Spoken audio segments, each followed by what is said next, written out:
Hi everyone, welcome back to my another video. Today I'm going to show in this video how to change username on your Arattai app. So before going to start the video, if you're not subscribed my channel, please subscribe. So let's start the video. Guys, if you want to change username in your Arattai app, then I will show you how to do this. First of all, you have to open your Arattai app. Then in top left side corner you will find three horizontal lines. Tap on that.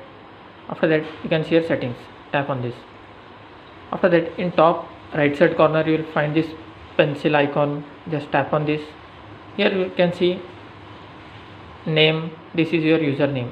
You have to just delete this name and you can type any other name. Write as David. Then tap on save. Now you can see my name has been changed. That's it guys. So in this way you can change your username in your Arattai app. Thanks for watching. Hope if you like this video, please like, share and don't forget to subscribe.